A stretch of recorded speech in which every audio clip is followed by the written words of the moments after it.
It's time for a Drummer Nation.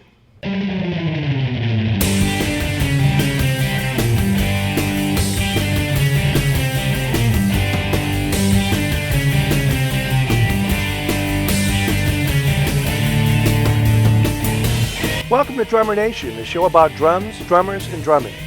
If you make music by hitting something, you're already a citizen of Drummer Nation. I'm your host, Michael Vosbein. In this episode, I chat with the great world percussionist and master teacher, Jamey Haddad.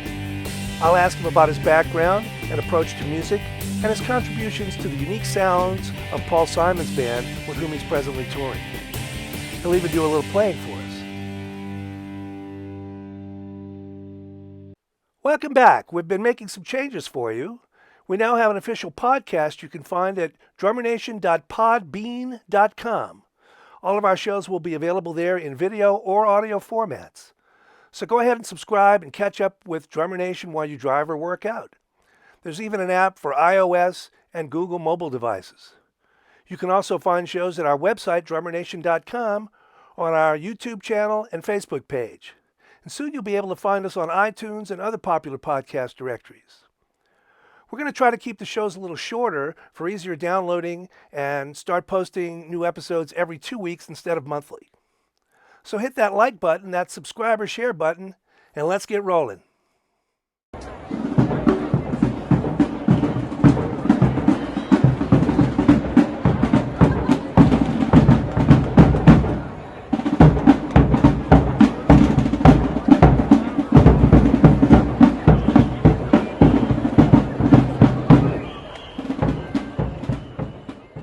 My guest is Jamey Haddad, the wonderful percussionist, now on tour with Paul Simon.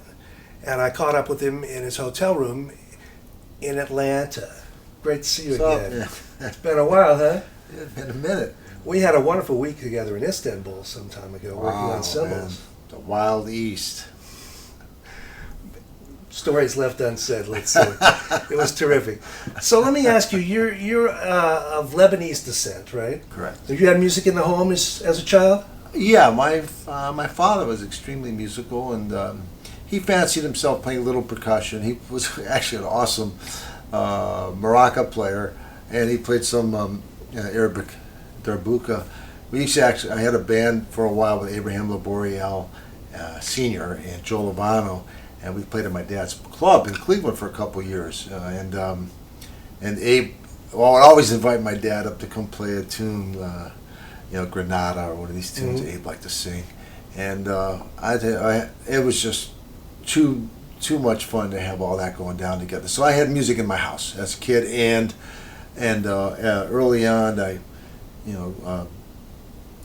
decided that, as being at a picnic, that if I told my father after we went to an Arabic picnic, which back then they were huge events, Lebanese, Christian Lebanese, and I saw the fun that people were having, and my uncle was playing drums, and people were playing different instruments, and I said, Arabic, music. I told my dad immediately that night, I said, you get me one of those drums. I said, I could play it. I was like, first time you go and you see that thing, just everything lit up in me that was supposed to light up. I said, that's it. I was just set my sail at that moment. And my grandfather and my dad came through for me. And I think it was my birthday or something, and my dad got me an Arabic drum, and at Christmas my grandfather got me a drum set, and I was 4. Well, I think that's telling that your first drum was an Arabic drum. What, a doumbek? Or? Yeah. And a drum set kind of at the same time, because that's kind of mirrored your career. You've kind of charted your own course through the percussion world with a pioneer, really, of what a lot of kids are doing now, which is mixing drums from all over the world with the drum set. Yeah. That came naturally to you, I guess. Well, I can remember early on that at a recording session, and when I was pretty young, maybe 13 or 14, that I thought I could enhance the recording by being able to do some of this other stuff, but of course I was clueless about how to do it exactly, and so it's and then you go through the whole period of like actually being in denial about, yes, I'm an American kid, and I don't, it's not my thing, but I had the good fortune that my father had a business in the inner city in Cleveland, which had a bar and a restaurant, and the jukebox, his clientele was basically 100% African American, and his jukebox was nothing but Cannonball Adderley, Miles, Nancy Wilson, Nat King Cole, Ray Charles in the jukebox. And so I worked down there as a kid, and and that to me that was our music, because there's a couple stations on the radio, there's 2 TV stations, and so that when the guy came to change the records out, they gave us all the 45s to bring home. So that's all I was an idiot. I mean, I had the best 45 collection of anybody on the planet. I think at one of our family moves, they kind of got tossed for some reason. That's a shame. It happens to crazy everybody. stuff. But you know what? So and that's how I learned to play. I just played along with every tune that we had, and that was the style I grew up playing with, because I was a middle class white boy. Right, but you also took it in earnest to go study all those other things. Didn't you do a Fulbright scholarship in India? Yeah. When I studied, I moved back to Cleveland. I was 27, and moved back to Cleveland. I studied with my friend Skip Haddad, a teacher at Berkeley. Was a teacher of mine early on in my life. He said, you might want to find this guy, Ramnad Raghavan, who was the original mridangam player. That's the South Indian Carnatic instrument, the drum, the original log style drum. That's kind of like the tabla if you broke it in half, the high side on the right, low on the left. And Raghavan, I went in for a lesson with Raghavan, and he asked me to just keep cycle, and he played for me, and he was grooving. He was a short gentleman, and he was kind of saintly to me. And I sat down and just clapped the cycle. So he asked me to do this, and he just when that lesson was over, I carried his drums out for him, that room, and I carried him around the next 4 years, just trying to, just be close to a guy who I thought knew as much about music and drumming as anybody I'd ever met. And I owe him a lot. He was a mentor to you. Totally, yeah, absolutely. Now that music shares with jazz the element of improvisation, right? Oh yeah. I mean, it's the oldest. I think it's the oldest form of classical music on the planet. It's maybe 3,000 years old. They can date it by the temple caves they have with carvings in them, and the instruments on the walls. Mm-hmm. But nobody's improvising in Mozart, Well, actually, the people did improvise a lot. They improvised their cadenzas. They improvised a lot of things. That's a good point. And then a lot of it changed. If anyone's really, Bill Evans makes a great case for it in the interview he does with Steve Allen on I think it's on YouTube. You can see it, and it's called The Universal Mind. And so classical music, it kind of got it shifted so to the point where improvisation is not part of the canon of classical music whatsoever. And actually now where I work at Oberlin College, I'm a professor at Oberlin College, my job is to integrate the classical and the jazz department, because we feel that you may just make a better musician on both sides of the aisle. Before they weren't integrated whatsoever. And now there's a social context that guys are going out with each other and listening to each other's music, and all the things that go along with the romance of music and people that really tell the story about why it exists in a social environment. Right. It's just it's visceral, and so that has helped make. And also when you want to think that you're going to have everybody in the classical music world or the jazz world has more autonomy as they go forward, either as knowing how to write for different instruments if you were a jazz player, or knowing how to keep a groove and play over modal music, or understand how to be part of a rhythm section if you were a classical player. And so we're starting to attract kids at Oberlin, students that actually were those people that didn't want their talents maybe they played in jazz bands, small groups, but in college they make you make a decision. So you're going to be this guy or that guy. And you still do it Oberlin in a certain way, but now you could actually, perform in an ensemble and really get your skills together, and there are courses directed towards. So that's a big part of my life at the moment. Well, you came up playing the drum set in those popular idioms, but also the global stuff. How did you begin to mix them together so that a drum set had all these disparate elements? Right. Well, early on, when we were, let's say when I was about 14, I decided I really wanted to be a jazz musician, and it wasn't until maybe I was 16 I really was more seriously invested in attending jam sessions and studying my heroes, and whether it was Elvin or Art Blakey or Max Roach or Roy Haynes, Tony Williams, all that. And so I was well invested into all of that. And for me, it kind of when you realize that the amount of everything that happens in the jazz, from my position, I didn't really know so much about world music, but I knew that the players I admired the most and the sentiment of what I cared about was in the jazz vernacular, and in the jazz statement. And so I just made a commitment to myself to, more or less learn the style of, my heroes and try to play in groups like, you grew up, you're like the missing player in the Miles's band or Elvin, and with Train or the missing, for a long time, all I really wanted to do was be the drummer to Bill Evans Trio. And so I went to school on guys like Joe LaBarbera and Buddy Morell and Paul Motion, and that was and learn how to solo on song form, kind of through all that, because it was foolproof. I mean, everybody soloed on those forms. But did you start integrating other instruments? No, I did. When Keith Jarrett's quartet came out, and then he had a percussion with Guillermo Franco and those kind of things with Charlie Hayden, Paul Motion, and Dewey Redman. That was important, because then you could hear some percussion, but it was kind of like, it wasn't really part of the engine of the group so much. It was kind of like, punctuations and colors and, and groove as well, but, the drum set was still the seat of power, more or less.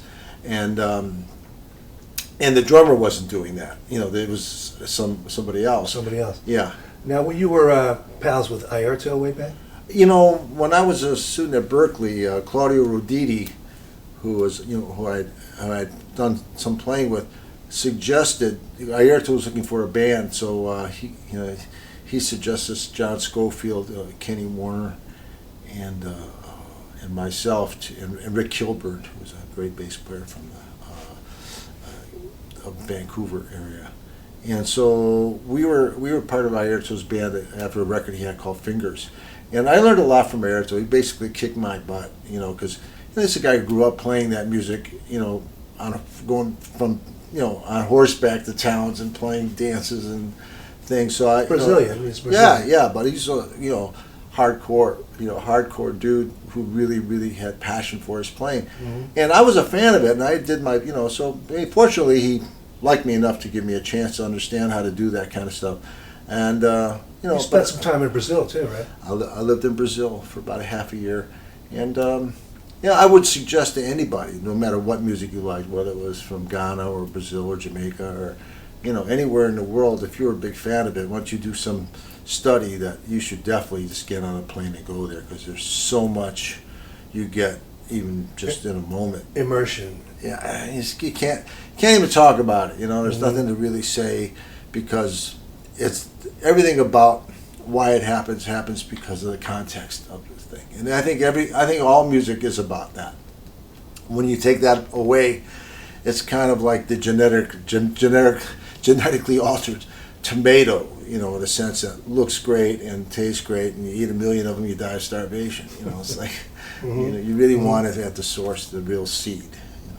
So you have a very active teaching scene, but you also gig with a lot of people, man. You're out with Paul Simon now. How did you get hooked up with him? It was actually my friend Jim Corona. He was a tech for Paul, and our kids play together. So my daughter and his son, my daughter Georgia, and his son Spencer, we played at the schoolyard when they were like 3 years old or something in New York City. Mm-hmm. And so up by Fort Tryon Park up there, and I gave Jim a CD of me playing all these percussion things. I made just a recording. It went and overdubbed, just made compositions with my instruments that I invented and things that I acquired or whatever. And so he was playing it to test out some speakers at SIR, and Paul walked in and heard it, and he asked who it was, and he took out his guitar, I guess, and played a song that he was working on for a new record he had. And he said, you know this guy, who is that? He said, it's my neighbor. He said, do you think he'd come down if you called him? He said, yeah. So we talked, and I was frank with Paul about, you know, who I was and why he didn't know about me, because of what my interests were. And he was totally cool. He said, well, you know, come on down. So we developed a really good, you know, friendship. I've been with him almost 19 years now. So I mean, obviously we've come to understand about, you know, what we hope for the music and the message in the music and all that. And I'm still a fan, and he's a hardworking cat. And Well, first of all, it seems like a perfect mix because his music is incorporating a lot of different elements too. yeah. I mean, oddly enough, I mean, in the jazz community, I got some heat from doing it. I was playing drum set in Dave Liebman's band for 11 years, so he considered that to be a real cop out to join, a group, a band like Paul's. A pop group. A pop group, yeah. But I think when he heard the music, he changed his mind. There's a lot going on in that band. Yeah, it was deep. It was deep, and I was lucky enough too that Paul had asked me who I was who I'd like to play with, and at that point I spent 10 years before that with a great percussionist named Steve Shahan, and Steve lives in Paris, and he's actually an American, but who started living in Paris when he was 10 or 11, and he is a fantastic orchestrator, and what he didn't know, I knew in a way, so we really complemented each other, and I told Paul I really liked playing with him and a pianist named Alain Mallet, who lived in Boston, a French guy as well, and Jay Ashby, a trombonist who played percussion and sang. So he hired all of them, and we were a band together for about 6 years, I think. And Steve Gadd played drums, so we had 2 percussion and drums, and it was an awesome band. It was like a Maserati, man. We hit a groove. It was, and they weren't typical. They were really, sounds and ways, that we discovered for that band. It was very nice. Typical is the last word I would use to describe that band. Yeah.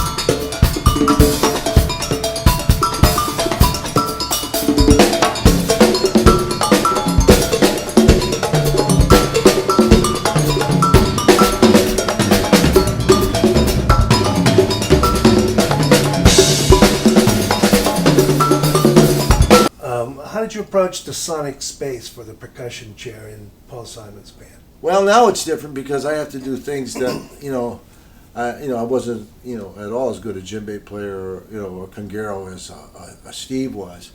At that time, I've since tried to go to school on all of that and become better at it. But it could be it wasn't a typical chair. I mean, it wasn't like you were a conguero in a salsa band or a djembe player for African dance thing. It was none of those kinds of things. And I would use djembe along with ocean drums and frame drums. And so there'd be they'd be tuned in a way so the pitches and the drums help spell out melodies. Well, I can't let you out of here without talking more about your band.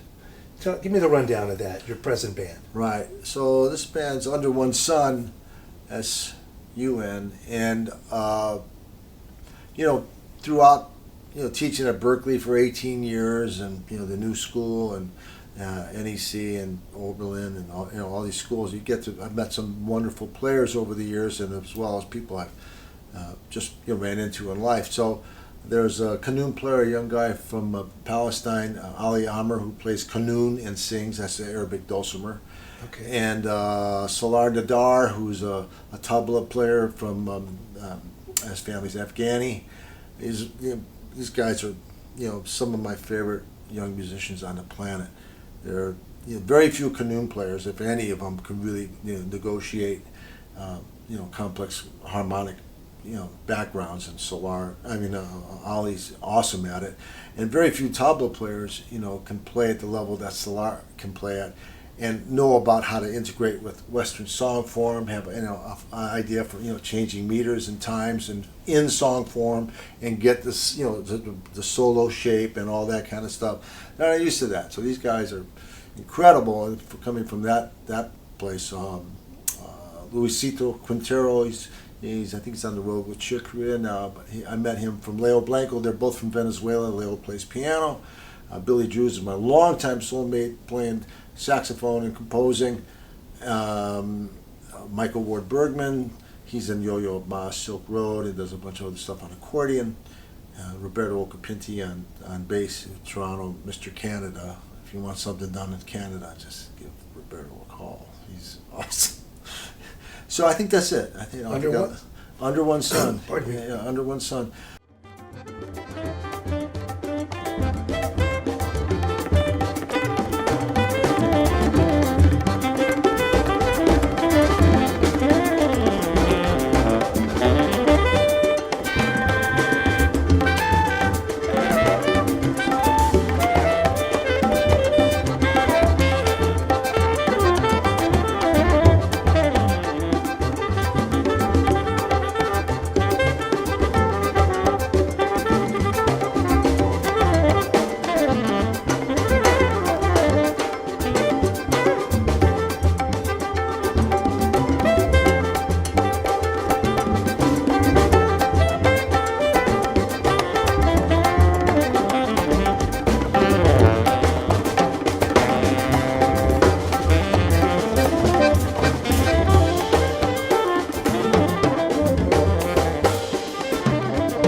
So, and recently I just did a record with Michael League and some of the guys from Snarky Puppy, and they produced this new record.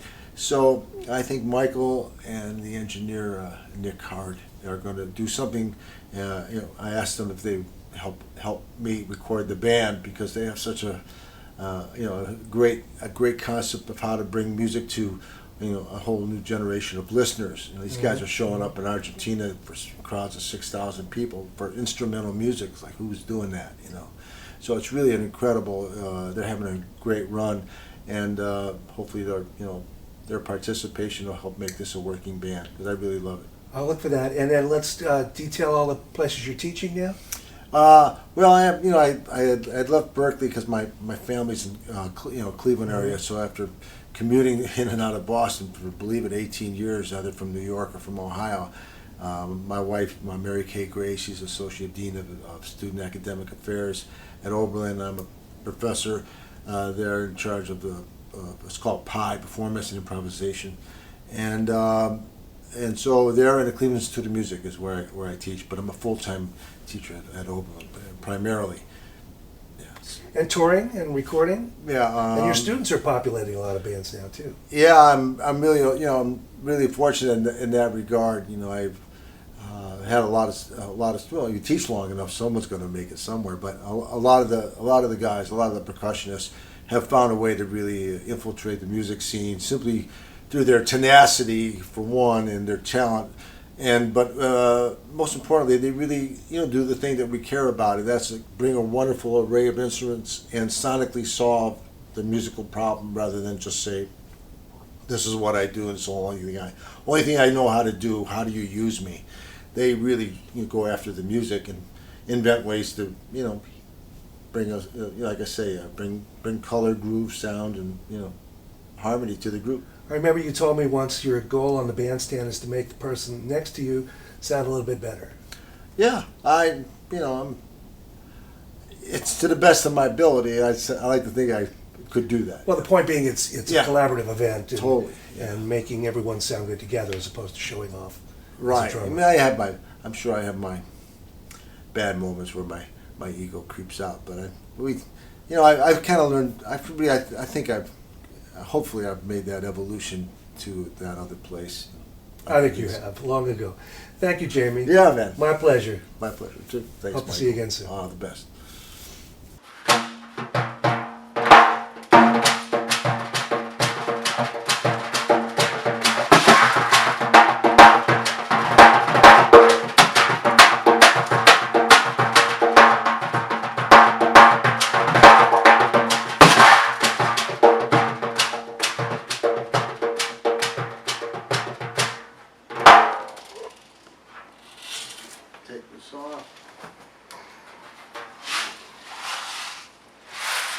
putting this on, so you kind of get the whole effect.